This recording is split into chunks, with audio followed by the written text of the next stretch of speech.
जब हम किसी कंडक्टर के अक्रॉस पोटेंशियल डिफरेंस अप्लाई करते हैं तो फिर उस कंडक्टर में जो है करंट का फ्लो होता है। अगर हम पोटेंशियल डिफरेंस को चेंज करते हैं तो फिर जो करंट है वो भी चेंज हो जाता है। इसका मतलब कि वोल्टेज और करंट के बीच में एक बेहतरीन रिलेशन होता है। उस रिलेशन को पहली बार एक्सप्लेन किया था एक जर्मन साइंटिस्ट जॉर्ज साइमन ओम ने, जिसे कि ओम्स लॉ कहा जाता है। तो ओम्स लॉ को समझने के लिए मान लें कि यहां पर ये एक कंडक्टर है। अब हम क्या करेंगे, अब हम इस कंडक्टर के अक्रॉस जो है पोटेंशियल डिफरेंस अप्लाई करेंगे। तो यहां पर हम जोड़ देंगे एक बैटरी। सो ये हो गया बैटरी का पॉजिटिव टर्मिनल हमने मान लिया, और ये हो गया बैटरी का नेगेटिव टर्मिनल। और इस नेगेटिव टर्मिनल को हम ले जाकर के जोड़ देंगे कंडक्टर के इस साइड से। यहां पर ये जो वोल्टेज है, ये वोल्टेज हमने मान लिया कि यह है V। अब जैसे हम बैटरी को जोड़ेंगे वैसे ही देखें तो इस कंडक्टर के अंदर एक इलेक्ट्रिक फील्ड बनेगा इस डायरेक्शन में। हर जगह पर जो है एक कांस्टेंट इलेक्ट्रिक फील्ड होगा। तो इलेक्ट्रिक फील्ड जो बनेगा इस कंडक्टर के अंदर वो यहां पर पॉजिटिव साइड से नेगेटिव साइड की ओर बनेगा इस डायरेक्शन में। अब जैसे ही इसके अंदर ये इलेक्ट्रिक फील्ड बनेगा वैसे ही इसके अंदर जो फ्री इलेक्ट्रॉन होंगे उन फ्री इलेक्ट्रॉन पर जो है इलेक्ट्रिक फील्ड के अपोजिट डायरेक्शन में जो है एक फोर्स अप्लाई होगा। यहां पर ये जो आपको इलेक्ट्रॉन दिख रहे हैं इन सारे इलेक्ट्रॉन पर इस डायरेक्शन में, इलेक्ट्रिक फील्ड के अपोजिट डायरेक्शन में, इस डायरेक्शन में एक फोर्स अप्लाई होगा, जिससे कि ये ड्रिफ्ट वेलोसिटी के साथ जो है ये इस डायरेक्शन में मूव करेंगे और हमें दिखेगा यहां पर करंट। कन्वेंशनल करंट होता है जिस डायरेक्शन में इलेक्ट्रॉन फ्लो करता है उसके अपोजिट डायरेक्शन में कन्वेंशनल करंट को हम मानते हैं। तो इलेक्ट्रॉन यहां पर इस डायरेक्शन में फ्लो कर रहा है, इसका मतलब कि जो कन्वेंशनल करंट होगा वो इसके अपोजिट डायरेक्शन में होगा। सो जो कन्वेंशनल करंट होगा वो यहां पर इस डायरेक्शन में फ्लो करेगा, जो कि मान लेते हैं कि ये है I। अब अगर आप यहां पर ये जो आपको वोल्टेज दिख रहा है इसे आप जो है यहां पर डबल कर देते हैं। आपने क्या किया, आपने इसे जो है डबल कर दिया। अब जैसे ही आप यहां पर वोल्टेज को डबल कर देंगे वैसे ही देखिए तो यहां पर ये जो इलेक्ट्रिक फील्ड है ये भी डबल हो जाएगा। और जैसे ही इलेक्ट्रिक फील्ड डबल हो जाएगा वैसे ही यहां पर हर एक इलेक्ट्रॉन पर ये जो फोर्स जो है यहां पर इस डायरेक्शन में अप्लाई हो रहा है ये भी डबल हो जाएगा।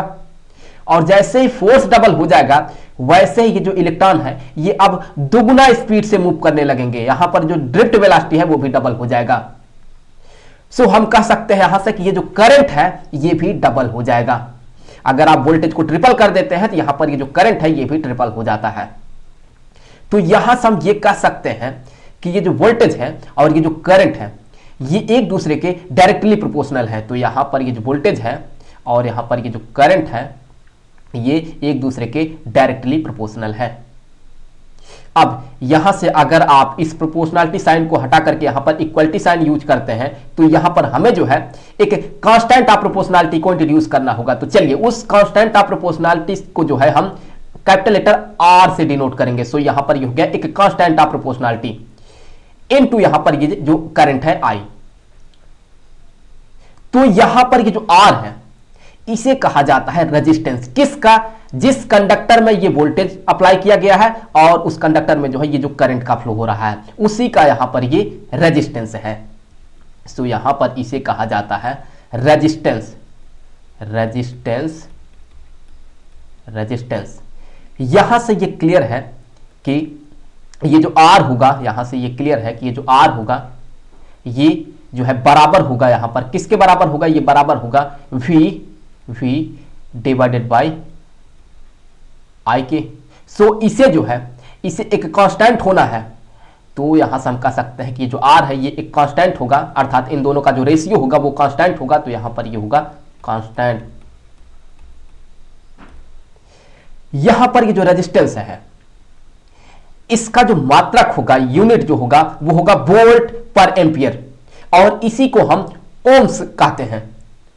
तो इसका जो एसआई यूनिट होगा जो कि होगा ओम्स, यहां से हम ये कहेंगे कि इसका जो एसआई यूनिट होगा, एसआई यूनिट जो होगा ये होगा, यहां से हम कहेंगे कि वोल्ट पर एम्पियर, और इसी को हम ओम्स कहते हैं। तो इसे हम ओमेगा से डिनोट करते हैं कुछ ऐसे।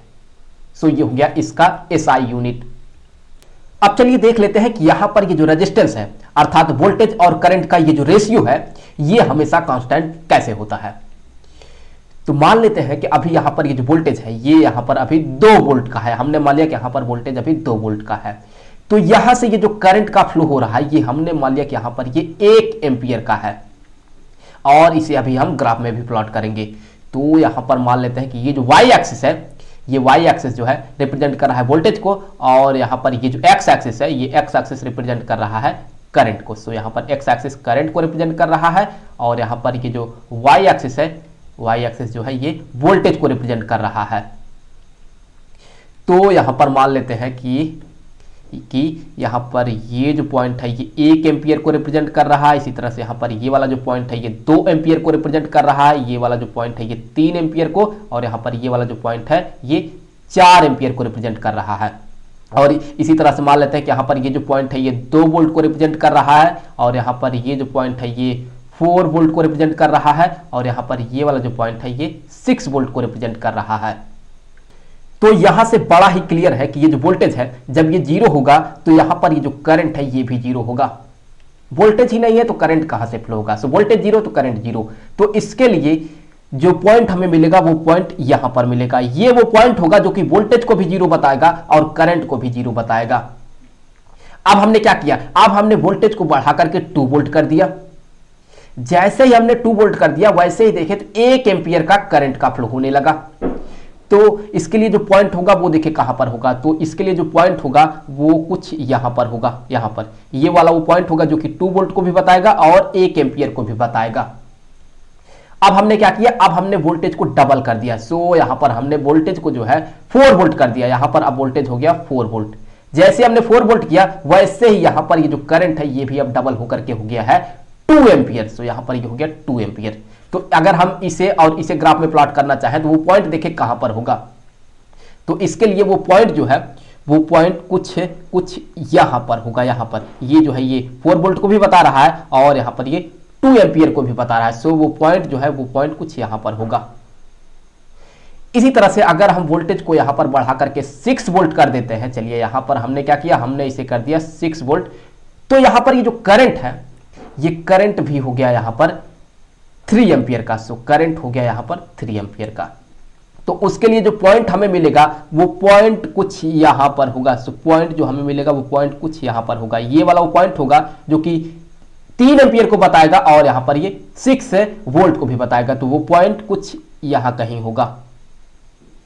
अगर हम इन सारे पॉइंट को जोड़ देते हैं तो देखिए यहां पर हमें एक स्ट्रेट लाइन मिलेगा कुछ ऐसे। चलिए मैं दूसरे कलर से यहां पर ड्रॉ करता हूं।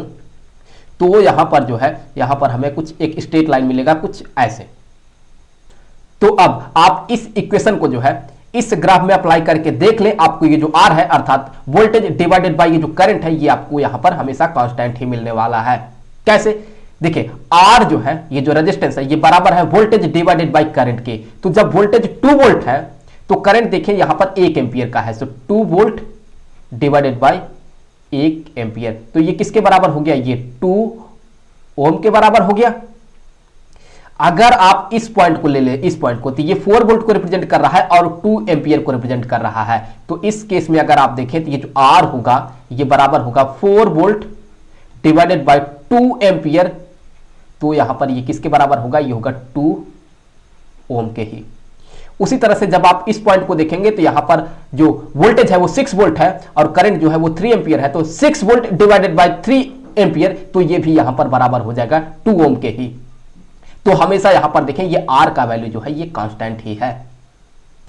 तो अब आप इस इक्वेशन को देखें तो यहां से आप ये कह सकते हैं कि अगर 2 कंडक्टर हो, 2 मान लें कि अलग अलग मटेरियल के कंडक्टर हैं और दोनों में आप सेम पोटेंशियल डिफरेंस अप्लाई करते हैं, तो जिस कंडक्टर में ये करंट ज्यादा फ्लो होगा उसमें हम कहेंगे कि रेजिस्टेंस कम है, और जिस कंडक्टर में ये जो करंट है ये कम फ्लो करेगा हम कहेंगे कि उसमें उतना ज्यादा रेजिस्टेंस है, उस कंडक्टर का उतना ज्यादा रेजिस्टेंस है।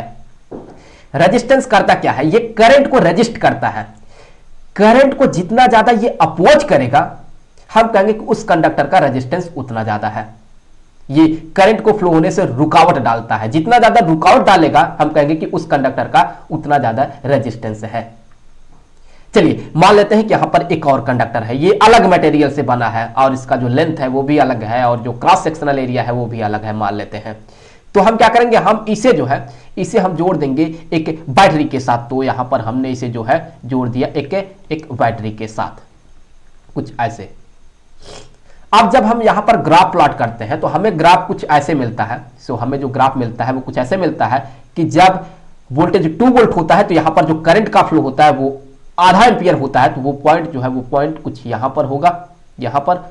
और जब यहां पर वोल्टेज 4 वोल्ट हम कर देते हैं तो करंट जो है 1 एम्पियर का हो जाता है। तो वो पॉइंट हमें कुछ यहां पर मिलेगा। और जब वोल्टेज 6 वोल्ट कर देते हैं तो करंट जो है वो 1.5 एम्पियर का हो जाता है। तो वो पॉइंट यहां पर हमें कुछ मिलेगा, यहां पर। तो यहां पर अगर आप अब देखें तो जो ग्राफ मिलेगा वो एक स्ट्रेट लाइन ही मिलेगा, लेकिन इसका जो स्लोप है वो ज्यादा है। तो यहां पर ये जो स्लोप होता है यही डिसाइड करता है कि किसी कंडक्टर का रेजिस्टेंस कितना है। जिस कंडक्टर का ये स्लोप जितना ज्यादा होगा हम कहेंगे कि उस कंडक्टर का जो रेजिस्टेंस है वो उतना ज्यादा है। अगर आप देखें तो ये जो स्लोप है ये यहां पर इस कंडक्टर के लिए है, और ये वाला जो स्लोप है वो इस कंडक्टर के लिए है। तो इसका स्लोप जो है इससे ज्यादा है, तो इसका मतलब यह है कि इसका जो रेजिस्टेंस होगा इस कंडक्टर का वो इसके रेजिस्टेंस से ज्यादा होगा। वैसे भी अगर आप देखें तो अगर आप दोनों को सेम वोल्टेज प्रोवाइड करते हैं, इसे भी 2 वोल्ट और इसे भी 2 वोल्ट, तो इस केस में देखें इस कंडक्टर में जो करंट का फ्लो हो रहा है 2 वोल्ट पर वो है 1 एम्पियर का, जबकि इस केस में जो करंट का फ्लो हो रहा है वो हो रहा है आधा एम्पियर का।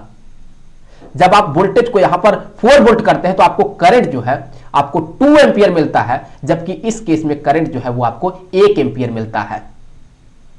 तो हम कह सकते हैं कि ये जो कंडक्टर है ये कम अपोज कर रहा है करंट को, जबकि ये वाला जो कंडक्टर है ये बहुत ज्यादा अपोज कर रहा है इसके कंपेयर में। तो ये करंट को ज्यादा रुकावट डाल रहा है फ्लो होने में, और ये कम रुकावट डाल रहा है।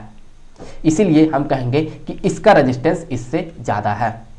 अगर मान लें कि यहां पर इसका जो रेजिस्टेंस है ये R है और इसका जो रेजिस्टेंस है ये है R डैश, तो यहां से ये क्लियर है कि जो R डैश होगा ये बड़ा होगा R से। वैसे भी अगर आप यहां पर इस फार्मूले को अप्लाई करते हैं तो आप ये पाएंगे कि ये जो R डैश है ये होगा 4 ओम के। आप अप्लाई करके देख लें, ये आपको 4 ओम ही मिलने वाला है। तो यहां पर ये इसका रेजिस्टेंस इसके रेजिस्टेंस से ज्यादा है। अब अगर मान लेते हैं कि एक और अलग मटेरियल का कंडक्टर है, आपने उसके लिए जो ग्राफ बनाया हुआ वो आपको ग्राफ कुछ ऐसा मिल गया। तो यहां पर देखें इस ग्राफ का जो स्लोप है वो इसके स्लोप से कम है, जबकि इसके स्लोप से ज्यादा है। इसका मतलब कि इसका जो रेजिस्टेंस होगा वो इसके रेजिस्टेंस से कम होगा, जबकि इस कंडक्टर के रेजिस्टेंस से इस कंडक्टर का जो रेजिस्टेंस होगा वो ज्यादा होगा। तो बस इस वीडियो में इतना ही। हम अगले वीडियो में जो है ओम्स लॉ को प्रूफ करेंगे मैथमेटिकली। तो मिलते हैं आपसे अगले वीडियो में।